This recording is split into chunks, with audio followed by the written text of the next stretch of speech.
When World War II ended, America faced a terrifying question. What happens when the war factories shut down? With millions of soldiers coming home, many feared a return to the Great Depression. The country was at a crossroads.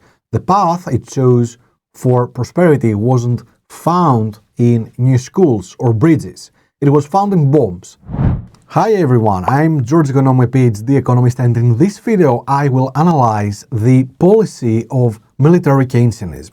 Before I continue though, take a moment to subscribe to my channel. This is a two-parts video and you won't want to miss the next one. Also, you will help ideas and analyses like this one spread to more curious minds like you.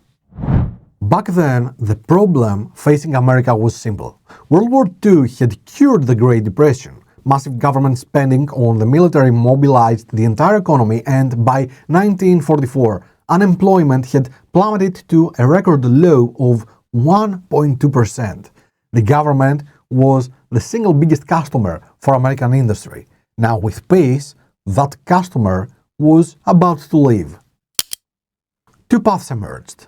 The first was a massive new investment in the country itself, a new deal, if you wanted, for an era of peace. But this idea faced huge political resistance. The alternative was a policy that came to be known as military Keynesianism.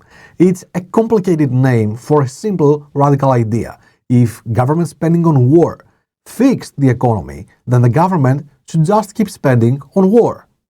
Forever. But how do you justify a permanent war economy in peacetime? You need a permanent enemy, right? As the Second World War ended, a new one was taking shape: the Soviet Union.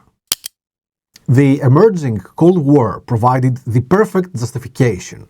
Fear of the communism became the political cover for what was at its core a massive economic program. In 1950, a top-secret policy paper called NSC 68 landed on President Truman's desk. It provided the blueprint, arguing for a colossal expansion of the military budget, not just to contain the Soviets, but also to stimulate the American economy. The outbreak of the Korean War that same year provided the catalyst. Spurred by the conflict, defense spending skyrocketed, jumping from about $13 billion to nearly $50 billion a year by 1953. This wasn't just a defense strategy, it was an economic one. America had made its choice. Instead of peace economy, it would build a permanent state of readiness.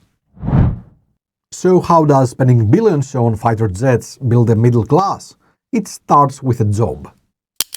When the government awarded a contract to a company like Boeing, for example, that money was a shockwave that rippled across the country. It paid the salary of an engineer in Kansas, bought aluminum mine in Pennsylvania, and purchased electronics from a new factory in Southern California. This is the Keynesian multiplier effect. Every dollar spent on defense was spent again and again. The factory worker bought groceries. The grocer paid the supplier. The supplier bought a new truck. This constant flow of cash created millions of stable, well-paying careers with good wages and benefits.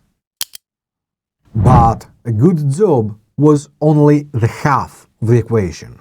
The other half was a place to live. The GI Bill passed in 1944 was designed to help returning veterans. It offered money for college, business loans, and, most importantly, low-interest home loans. Suddenly, you have millions of Americans with steady paychecks from the booming defense industry and access to cheap money to buy a house. The answer to where they would live came from developers like William Levitt. Using mass production techniques learned during the war, he built thousands of affordable single-family homes on cheap land outside the cities. Places like Leviton became the template for a new way of life. Between 1940 and 1960, the home ownership rate in the United States jumped from 44% to nearly 62%.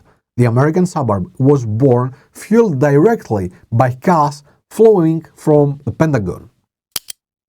This spending didn't just build homes, it physically reshaped the country. Power shifted from the old industrial heartland to new regions in the south and the west, all chasing defense contracts. This became the Gun Belt. States like California, Texas, and Florida boomed, their growth powered by the aerospace and electronics industries. The highways connecting these communities, championed by President Eisenhower for national defense, were the very arteries of this new America. The American dream, a house, a car, a stable job, wasn't just a cultural phenomenon. For millions, it was a direct byproduct of this permanent war economy. An entire generation's prosperity was underwritten by the federal defense budget. It's a staggering thought. So, if you find this history as fascinating as I do, take a moment to subscribe to the channel. We are going to keep exploring the hidden forces that shape our world.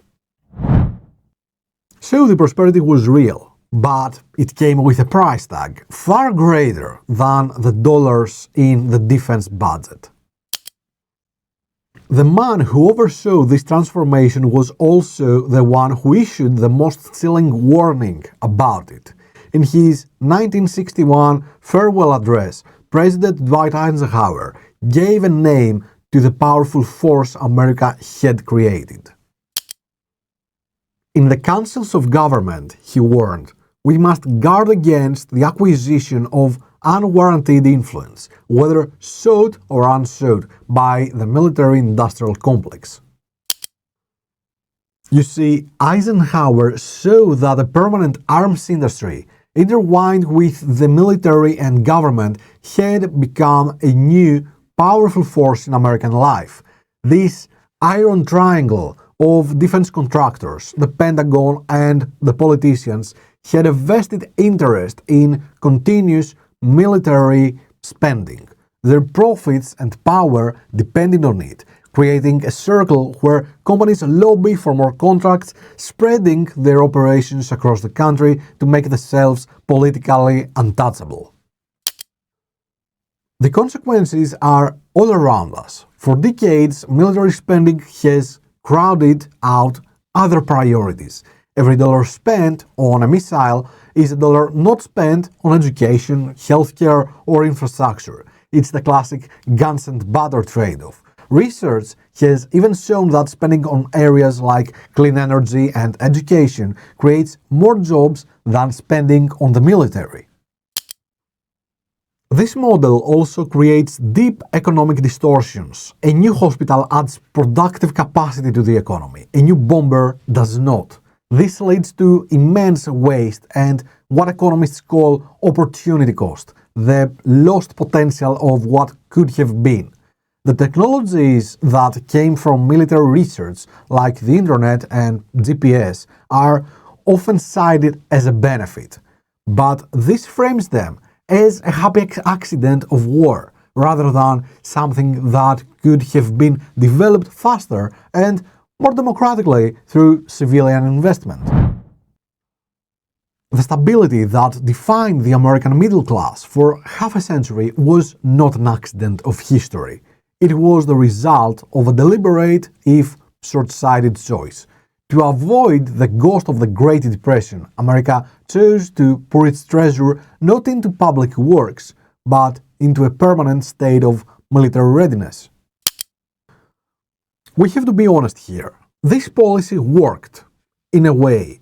It created jobs, built the suburbs, and financed the American dream. But it was a prosperity built on a dark bargain, a foundation of fear and perpetual conflict. Today, you, my American viewers, you're living with the legacy of that choice. You have a political system where defense budgets are seen as untouchable, and an economy where the fortunes of entire regions are tied to a handful of military contractors. And you're left with a profound question. Can a dream be sustained when its foundation is a weapon? The story of the post-war boom isn't just a story about economics. It's a story about our values.